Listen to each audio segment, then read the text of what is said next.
नमस्कार विद्यार्थी मित्रांनो, आपली मातृभाषा मराठी, माय मराठी, जोपर्यंत तुकारामाची माळ आहे तोपर्यंत मराठी भाषा आहे, तोपर्यंत ज्ञानेश्वरांची गाथा आहे, ज्ञानेश्वरांची ज्ञानेश्वरी आहे, तोपर्यंत मराठी आहे. आणि म्हणून मातृभाषा माय मराठी ही आपली आईची भाषा आहे. आणि या भाषेचं ज्ञान आपण जन्मापासूनच, आपला जन्म झाल्यानंतर आपल्या बोबड्या बोलीतच आपली मातृभाषा आपण शिकत असतो.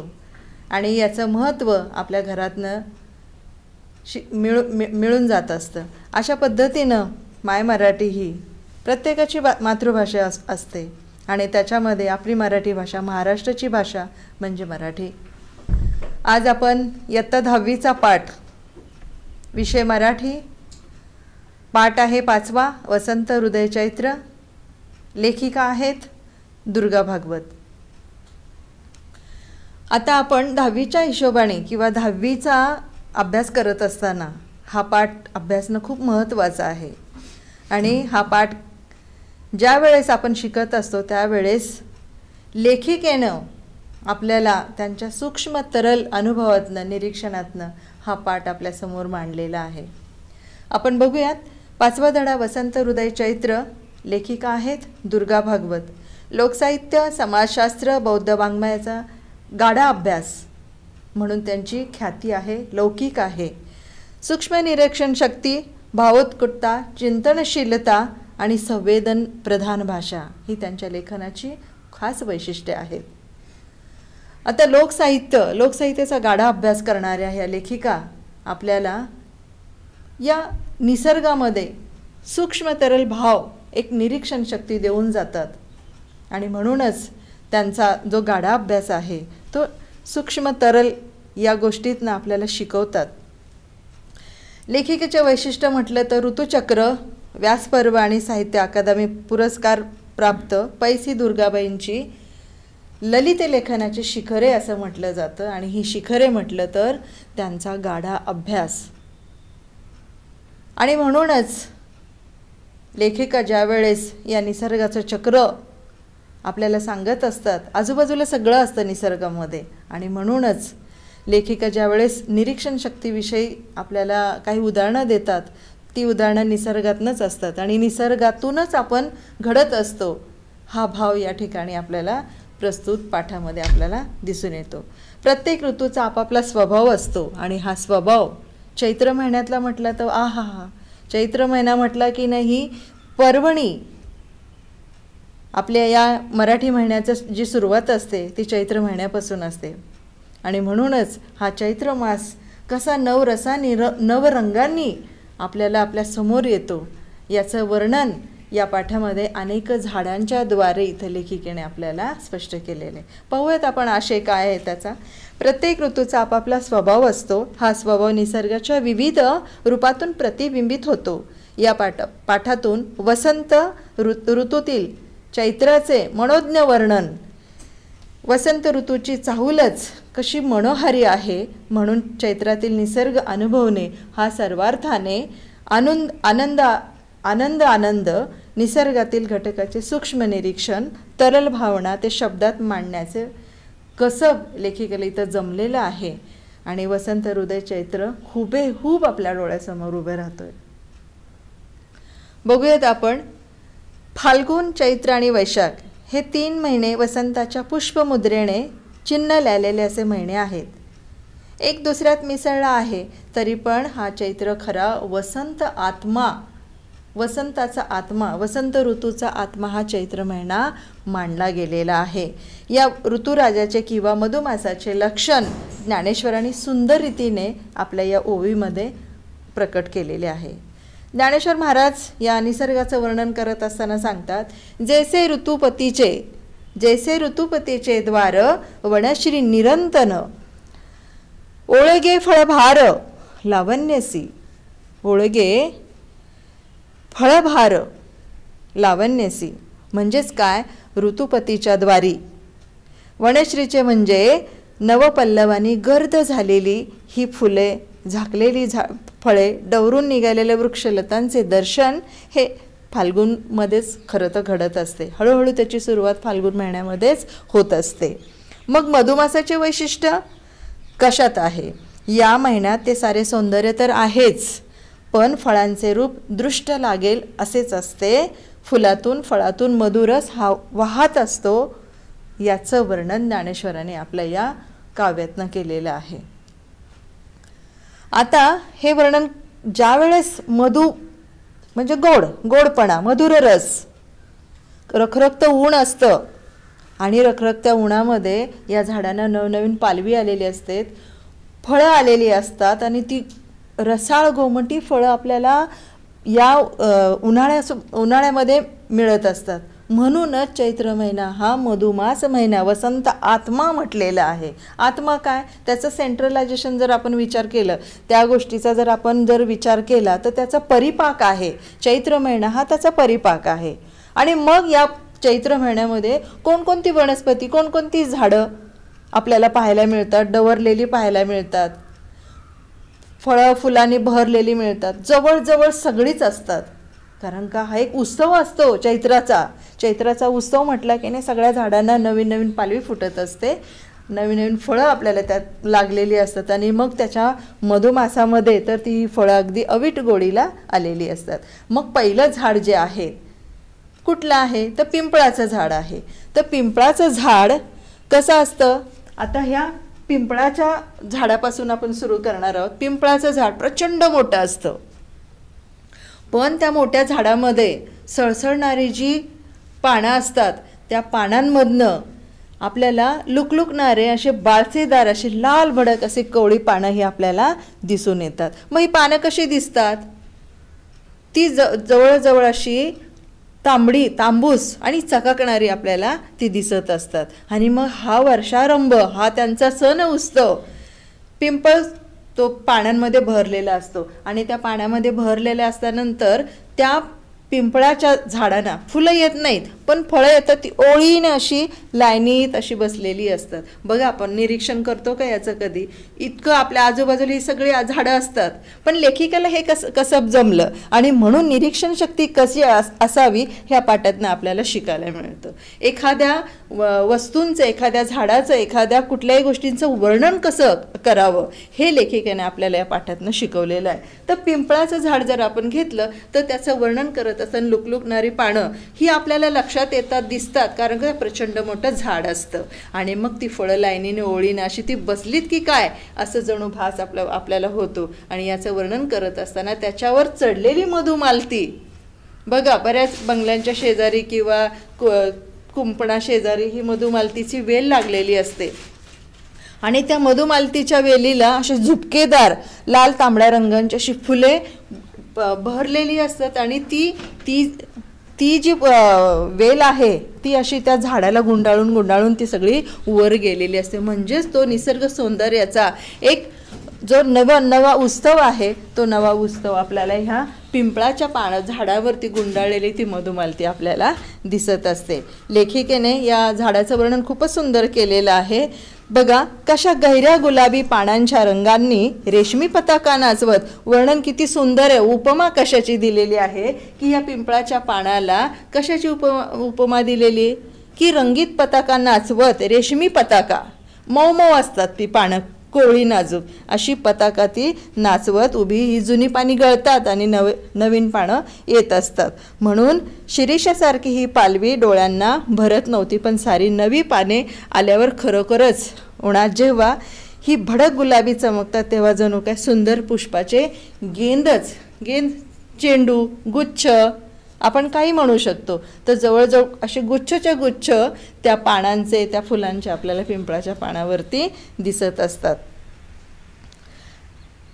झाडाची पालवी फार लहान असल्याने फार हालत नाहीत काय छोट्या, पण या पानांची सारखी सळसळ. त्यातल्या त्यात आमच्या घराजवळ पिंपळाचे झाड आहे. लेखिकेने वर्णन केले की आमच्या घराजवळ झाड आहे म्हणून निरीक्षण शक्ती ती कायम तिचं लक्ष त्याकडे जात. पण आपल्या पण घराशेजारी झाडं असतात की नाही, आपण हे सुद्धा पाहिलं पाहिजे. यातनं हा एक उद्देश या ठिकाणी या पाठामध्ये आपल्याला सांगता येईल.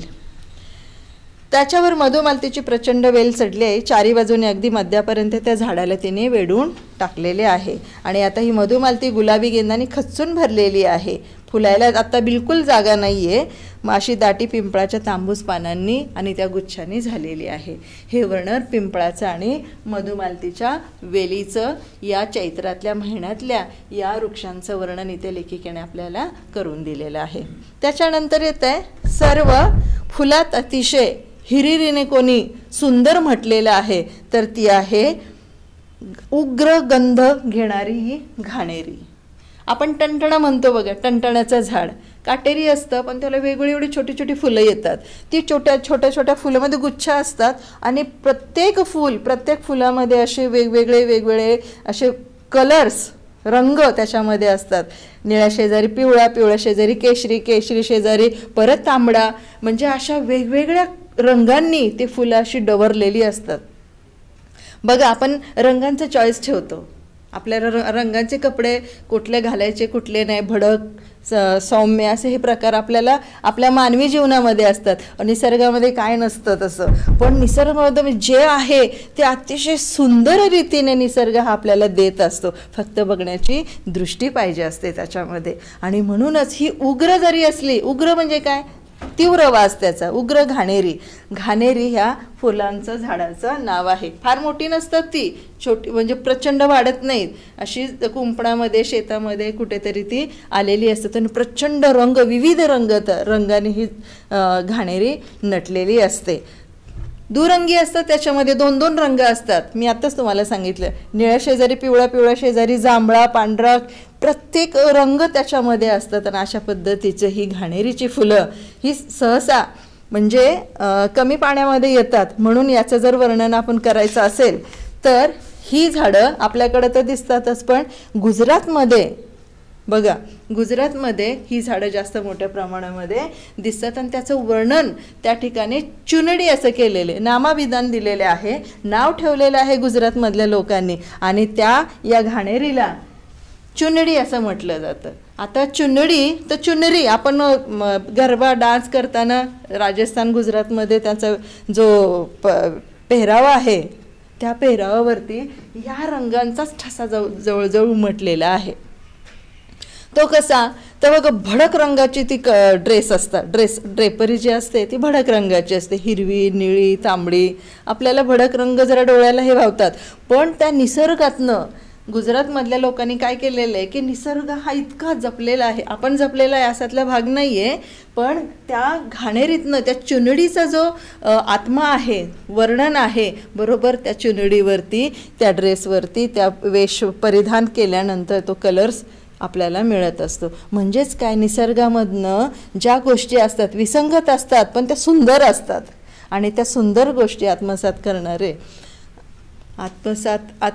करून त्या गोष्टीचं वर्णन आपण करतो. म्हणून त्याला घाणेरी जरी उग्रवासाची असली ती प्रचंड शोभिवंत ही झाडे आहेत.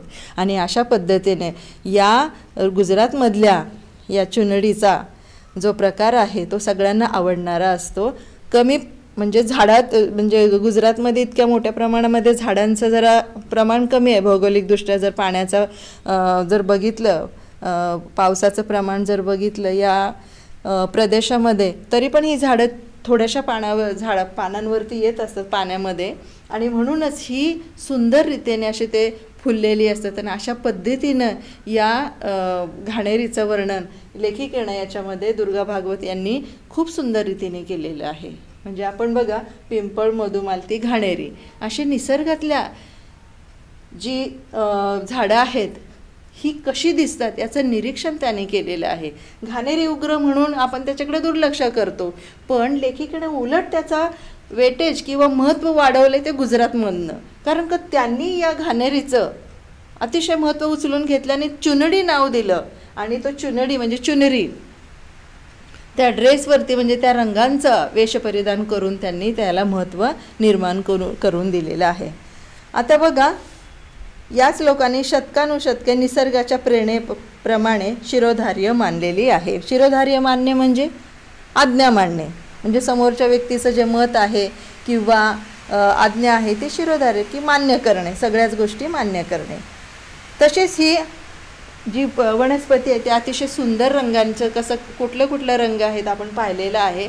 निळ्या शेजारी पिवळा, पिवळ्या शेजारी केशरी, तांबडा, पांढरा, गुलाबी, फिक्कट गुलाबी, डार्क म्हणजे गडद रंगाचे, अशा पद्धतीनं हे घाणेरीची फुलं आपल्याला संपूर्ण महाराष्ट्रामध्ये जिथं जिथं ती उगवतात तिथं तर दिसतात. पण याला उचलून धरणारा जो प्रदेश आहे तो आहे गुजरात.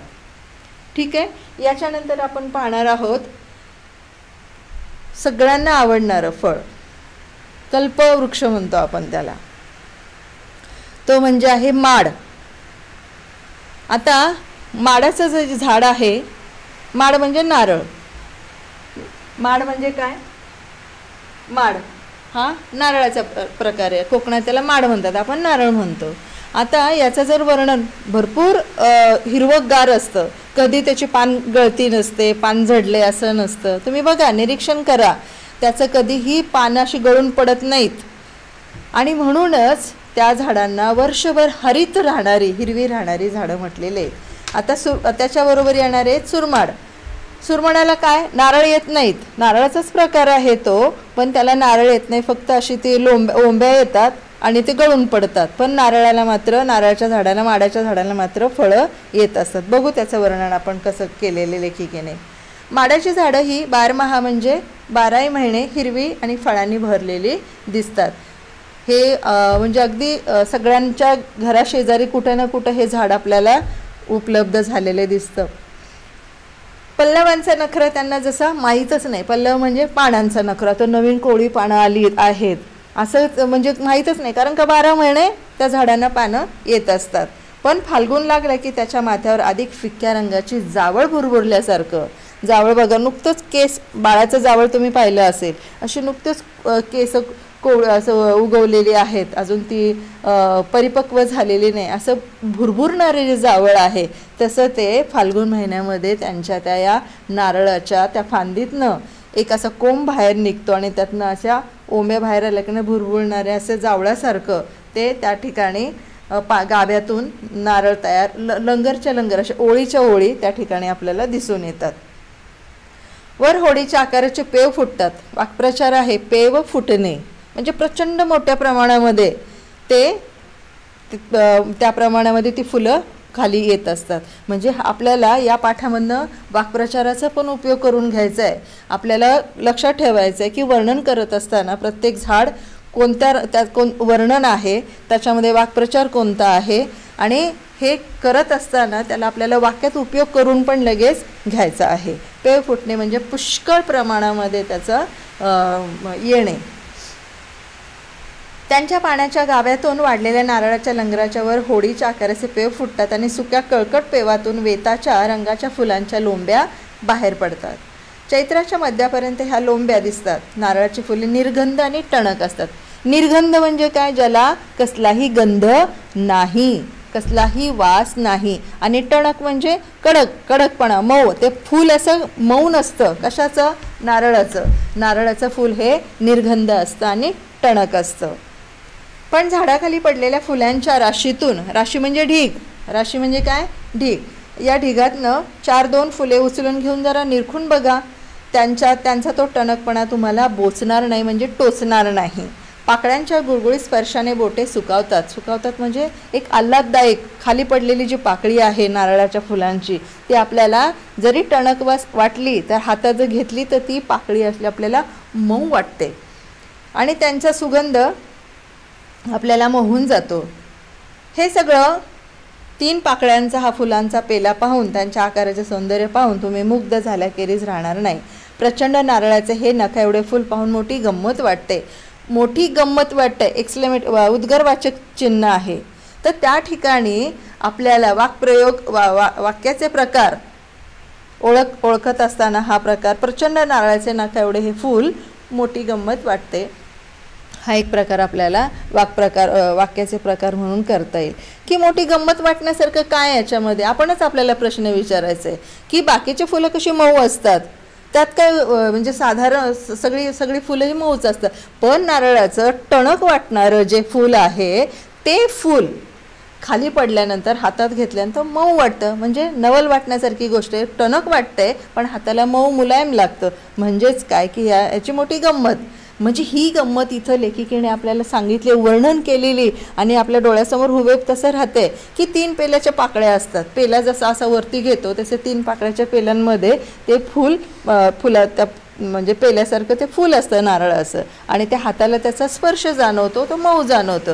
हे वर्णन आपल्याला परीक्षेमध्ये विचारलं होतं की नारळाच्या झाडांचे फुलं कशी असतात, आपल्याला सांगता आलं पाहिजे की कुठल्या आकाराचे असतात, गंध कसा असतो, त्याचं वर्णन अगदी लक्षातच ठेवायचं आहे की त्याचं वैशिष्ट्य सांगत असताना ती हिरवी असतात, 12 महिने ती हिरवीगार झाडे असतात. त्याचं फूल हे टणक असतं, ते त्याचे जे पेव फुटतात ते भरपूर मोठ्या प्रमाणामध्ये ती फुलं खाली पडल्यानंतर त्याला आपण स्पर्श केल्यानंतर तो कसा दिसतो, ह्या सगळं वर्णन या पाठामध्ये लेखिकेने सांगितलेलं आहे.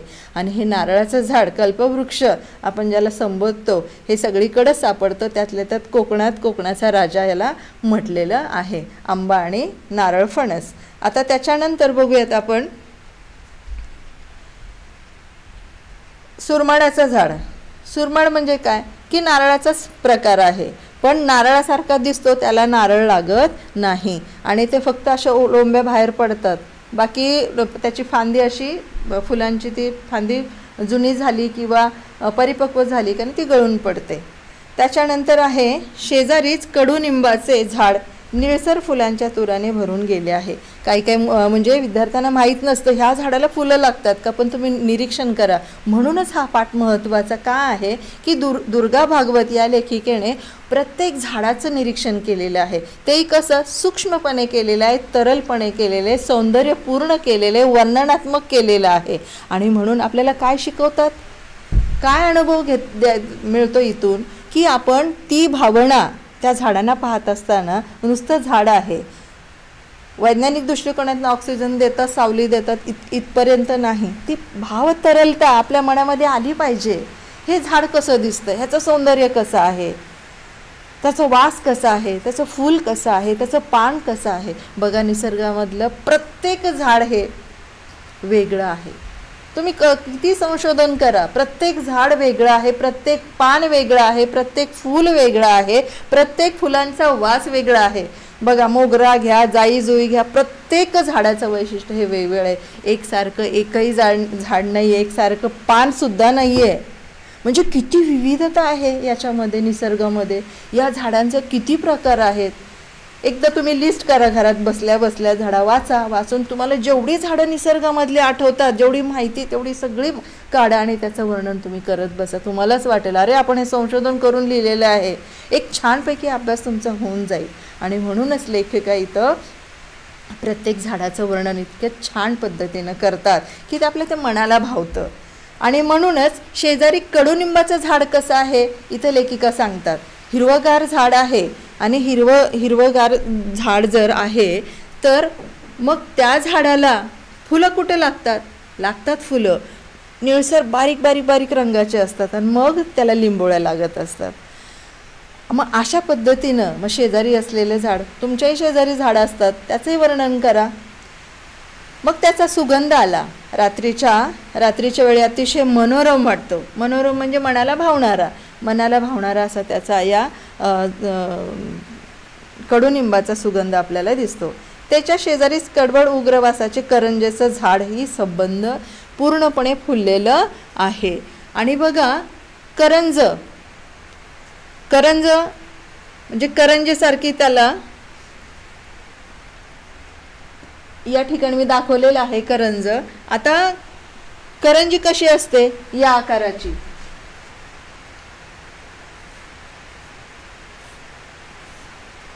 बरोबर या आकाराचं ते फळ असतं, त्याला बिया लागतात आणि त्याचं फूल असं टोपीयुक्त निळसर रंगाचं असतं.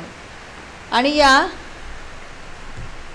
फुलांचं जे आहे ते फुलं असे टप टप टप टप खाली सकाळी जर सडाच पडलेले दिसतो, निळसर फुलांचं जवळजवळ ती टोपी घातल्यासारखं ते त्याची कळी असते, फूल असतं आणि त्याला मग नंतर करंज लागतं. उग्रवास असतो त्याचा, काय फार सुंदर असा वास येत नाही, पण ते करंजाचं झाड अतिशय महत्त्वाचं असतं, वनौषधीने युक्त असं असतं ते झाड. आणि मग त्या झाडाचं रूप अलौकिक केव्हा दिसतं, ती झाडं ज्या वेळेस त्याची पानं त्याचं फळ त्याचे फुलं खाली पडतात ती कशी दिसतात, बाळकृष्णाने जवळजवळ टोपी घातलेली आहे त्या पद्धतीनं ते त्या झाडाचं फूल आपल्याला दिसतं. करंजीच्या आकाराची पांढरी हिरवी पण फुलं उमलली की किती निराळी दिसतात. आता एक निळी जांभळी नाजूक सुंदर कळी आणि तिच्या डोकीवर अर्धवर्तुळ अशी पांढरी टोपी, जणू काही टोपडे घातलेला बाल घनश्यामच. एक लक्षात ठेवायचं आहे, ज्यावेळेस आपण करंज या झाडाचं वर्णन पाहत असतो त्यावेळेस कशाची उपमा दिलेली हे पण लक्षात ठेवायचं आहे. करंज या झाडाला त्याच्या फुलाला बाल घनश्याम जणू याची उपमा आपल्याला दिलेली आहे. या फुलात जणू काय बालकृष्ण अवतरलेला आहे, बालघनश्याम अवतरलेला आहे असंच आपल्याला दिसतं. रस्त्यावर पडलेल्या फुलांचा खरंच फार रमणीय सुंदर असं खच पडलेला आपल्याला दिसतो. आपल्याला स्वाध्याय म्हणून किंवा काय कुठल्या गोष्टीवर भर द्यायचा आहे तर याचं वर्णन आहे. प्रत्येक झाडाचं वैशिष्ट्य आहे, प्रत्येक झाडाचं वर्णन वेगळं आहे, प्रत्येक झाडाचं वैशिष्ट्य वेगळं आहे. त्याच्यानंतर आता आपण पाहणार आहोत चैत्रातल्या पर्णशोभेचे आणि फळशोभेचे वर्णन. आंबा, फळांचा राजा आंबा. अगदी बालवाडीपासून आपण जवळजवळ हे घोगत आलेलो आहे, सांगत आलेलो आहे, शिकत आलो आहे. फळांचा राजा कोण तर पटकन मुलं आंबा म्हणतात, कारण का आंबा सगळ्यांना आवडतो. मग त्याचं वर्णन इतकं शोभिवंत या लेखिकेने इथं केलेले आहे की चैत्रातल्या पर्णशोभेचे. पर्णशोभा म्हणजे पानांची शोभा. बघा आता आंबा सगळ्यांना आवडतो, फळांचा राजा म्हटलं का नाही आपण, त्याचं आकर्षण जास्त झालं की नाही, म्हणून त्याचं वर्णन करत असताना इथं लेखिकेने पर्णशोभा सांगितली. पर्ण म्हणजे पान. पर्ण हा शब्द मुळात संस्कृत शब्द आहे आणि मराठीमध्ये त्याला काय म्हणतो, पान म्हणतो. पर्ण म्हणजे पारिभाषिक शब्दाचा प्रश्नांचा आपल्याला इथे तयारी करता येईल. पर्णशोभा म्हणजे पर्ण म्हणजे पान. पर्ण हा संस्कृत शब्द आहे, म्हणूनच पारिभाषिक हा जो प्रकार आहे, पारिभाषिक शब्द लिहा.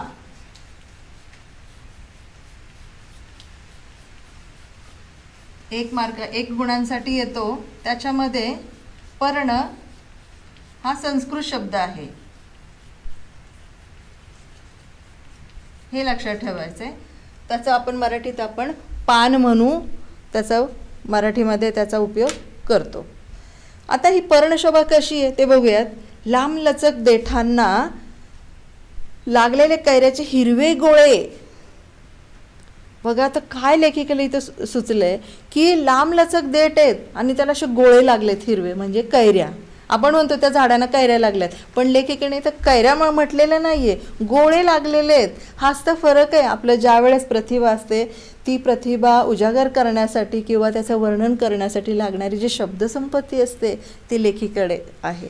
म्हणून लेखिका आपल्याला शिकवते, सांगते, अनुभवातनं सांगते की आपण एखाद्या गोष्टीचं वर्णन करत असताना कसा अभ्यास केला पाहिजे, कसं वर्णन केलं पाहिजे. आणि म्हणून या झाडाला बघ प्रचंड लांब असे लांब देठ असतात आणि त्याला असे कैऱ्या लागतात. किती सुंदर ते झाड दिसत असतं.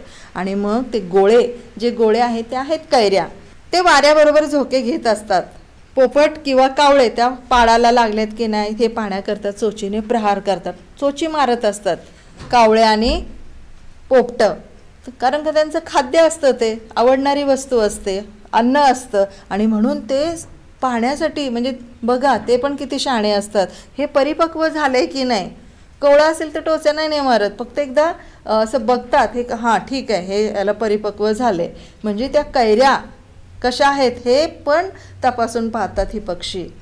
आणि पक्ष्यातनं पण आपण शिकायचं असते त्यांच्याकडनं पण. आणि म्हणून चोचीने ते प्रहार करतात. तेव्हा मोठी मौज दिसते. मौज म्हणजे गंमत, मजा. साध्या सोप्या भाषेत म्हणजे मजा येते. म्हणजे अशा पद्धतीनं गावाबाहेरच्या झाडातून कोकिळांचे कुजनही बहुधा या झाडावर चालत असते. आता बघा नारळाच्या झाडावरती एवढं कुजन नसतं, म्हणजे कुहू कुहू जी कोकिळ गातो जो, तो आंब्याच्या झाडावर घनदाट झाड असतं. ते प्रचंड पल्लव आणि पाण्याने डवरलेलं झाड असतं, फळांनी भरलेलं, थंडगार सावळीचं असतं.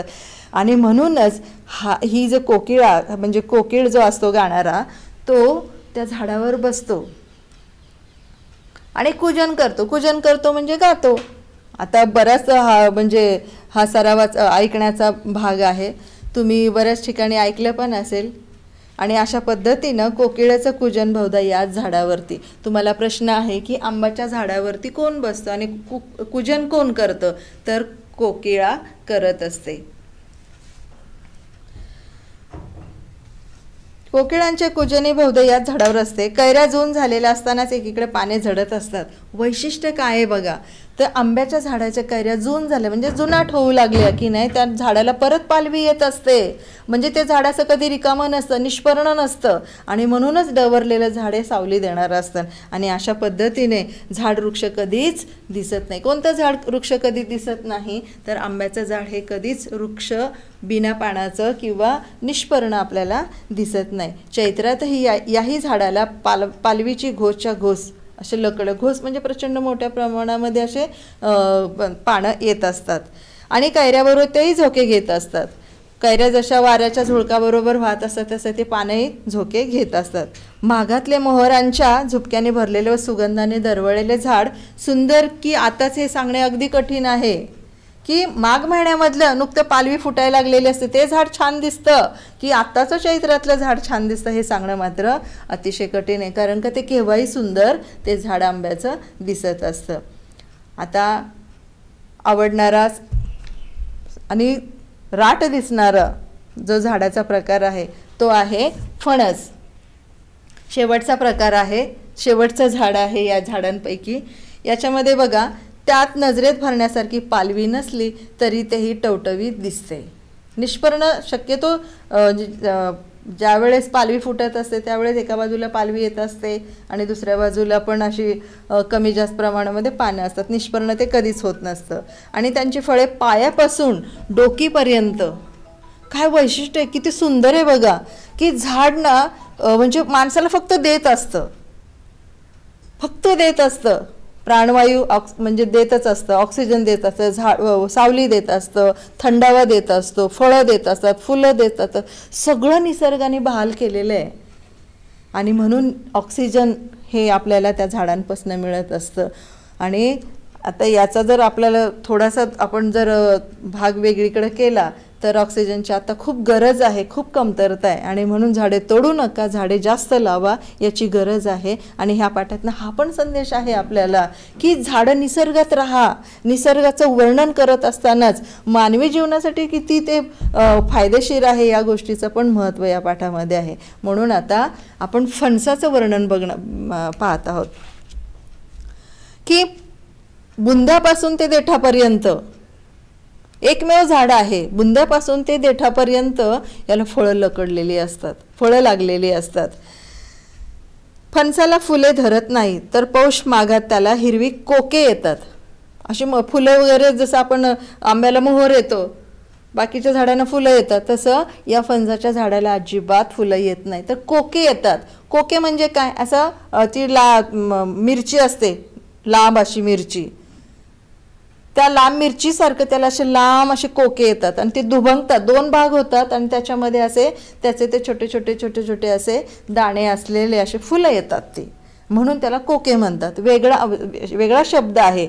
आता ह्यानं आंब्याला काय येतो, आंब्याला मोहर येतो, सुरमाड्याला पण फुलं येतात, माड्याला पण त्या याच्यातनं पेव फुटतात.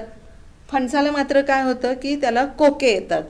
पिंपळाला फुल येत नाही, मधुमालतीला प्रचंड फुलं येतात, फळं येत नाहीत, घाणेरीला फुलं येतात, लिंबाला फुलं येतात, फळं येतात, म्हणजे करंजाला पण फुलं येतात, फळं येतात. म्हणजे अशा पद्धतीने जर या सगळ्या झाडांचा विचार केला तर वेगळं वैशिष्ट्य काय आहे फणसाचं, तर त्याला फुलं नाही लागत, त्याला कोके लागतात. शब्द नीट लक्षात ठेवा, फणसाला कोके लागतात, फुलं लागत नाही. कोके कशा असतात, हिरवेगार असे असते, लांब असतात, हिरवी मिरचीसारखं लांब, वरचे टरफल तपकीर होऊन गळते आणि आतला हिरवा फणस गुळगुळीत तुकतुकीत असतो. मग काही दिवसांनी त्यावर खसखशीसारखे बारीक दाणे दिसू लागतात. ते दाणे वाटून पांढऱ्या किडीसारखे तंतू बनतात. असे तंतुमय होतात ते सगळे, ते खसखशीसारखे दाणे, आणि त्यांच्या खालून काटे वाढतात आणि ते तंतू गळून पडतात आणि मग ती संपूर्ण आवळ्याचं युक्त आकारण मुसुंबी एवढं म्हणजे मोसंबी एवढं बघा म्हणजे वैशिष्ट्य काय की मोसंब म्हणजे काय, मोसंबी. मग ते त्या फळांसारखं तो एक फणसच त्या ठिकाणी छोटा तयार होतो, फणस तयार होतं. अगदी बुंद्यापासून ते धरतात. कधी कधी फळ हे अर्धे मातीत पण गाडले जातात. अगदी मातीच्या म्हणजे बुंद्यापासून ते शेवटपर्यंत लागणार हे झाड आणि त्यात पार मातीत गाडले जाणारे एवढे फळे त्या ठिकाणी त्याला फळं लागतात. रूपगंधमय अशा चैत्र मासाचे शोभा झाडावरच्या काही बांधल्या जाणाऱ्या आणि काही बांधल्या गेलेल्या पक्ष्यांच्या घरट्यांनी पूर्णत्वाला येते. चैत्र महिना अतिशय सुंदर, फळाफुलांनी डवरलेला, वासांनी सुगंधांनी डवरलेला, आल्हाददायक, रखरखत्या उन्हामध्ये असं छानपैकी सौंदर्य आपल्या नजरेस दिसत असतं. आणि मग हे जर ह्या झाडांचं वैशिष्ट्य आहे तर मग झाडावर बसणारी घरटी जी पक्षी आहेत त्यांची घरटी आहे त्याचंही वर्णन या ठिकाणी लेखिकेने केलेलं आहे की पक्ष्यांच्या घरट्यांना पूर्णत्व येतं. ठिकठिकाणी काही लोंबत्या आकाराची तर काही वाटोळी चेंडूसारखी तर काही पसरट गोल अशी लोंबत्या आकाराची पाहिली असेल तुम्ही. ती लोंबणारी अशी काही घरटी असतात, काही त्या झाडावरच बांधली जाणारी असतात. आपल्याला आपल्या म्हणजे निरीक्षण शक्तीचा किंवा पाहत जर असेल तर चिमणी एक एक एक एक एक एक असं गवत काय काय नेऊन ती घरटं तयार करते. कावळाही तसंच करत असतो. म्हणजे ती घरटी अशी गोल आकाराची सुद्धा, म्हणजे इथं आकार इथं लेखिकेला कसे वेगवेगळे आपण घरटी आपण जर असा विचार करतो घरटी असतात, कशी असतात, झाडावर असतात एवढंच. पण लेखिकेने इथं आपल्याला काय सांगितले ते पण खूप महत्त्वाचं आहे की वेगवेगळे आकार सांगितलेले आहेत. लोंबत्या आकाराची तर काही वाटोळी चेंडूसारखी तर काही पसरट गोल अशी ही काळी कबरी घरटी म्हणजे वसंताच्या चित्रलिपीतली सुंदर विरामचिन्हे. विरामचिन्हे आपल्याला माहिती आहेत, आपण व्याकरणामध्ये शिकतो. टिंब पूर्णविराम, त्याच्यानंतर प्रश्नचिन्ह, लोंबती आकाराची. म्हणजे अशा पद्धतीने लेखिकेला इथं ही घरटी कशी दिसतात तर लेखिकेला ही घरटी सुंदर अशा विरामचिन्हे वाटतात. माधुर्याचा हा थेंब अभिरुचीला पुरेसा वाटतो. माधुर्य म्हणजे गोड, म्हणजे हा गोड जो मास आहे, हा वसंत ऋतू आहे, त्या या माधुर्याचा थेंब अभिरुचीला, आपली जी अभिरुची आवड आहे तो त्याला पूर्णत्वाला जातो, तो पूर्ण होतो. म्हणूनच निसर्गाच्या विराट चित्रलिपीचा शोध घेण्यापेक्षा मला या स्थूल विरामचिन्हाकडेच पाहायला जास्त आवडते. लेखिका काय म्हणतात, निसर्ग प्रचंड आहे, अगाध आहे, विराट आहे आणि अशा मग ह्याच्यातनं चित्रलिपीचा शोध घेण्यापेक्षा मला स्थूल विरामचिन्हे पाहायला आवडतात की ते जास्त बरे वाटतात, सोपे वाटतात.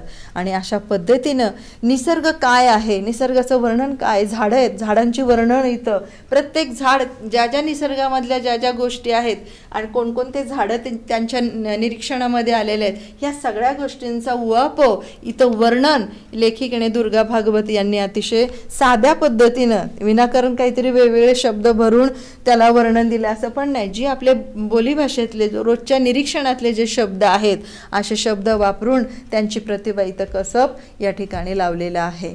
आणि म्हणूनच हा पाठ वर्णनात्मक जरी असला तरी लालित्यपूर्ण आहे, नाविन्यपूर्ण आहे. आणि या निरीक्षणातनं तरल अनुभव इथं लेखिकेने आपल्याला निरीक्षण करायला शिकवतो, इथं अनुभव घ्यायला शिकवतो, उघड्या डोळ्यांनी निसर्ग बघायला शिकवतो. आणि म्हणूनच हा पाठ निसर्ग सानिध्याचा पाठ म्हणून या ठिकाणी संपन्न झालेला आहे.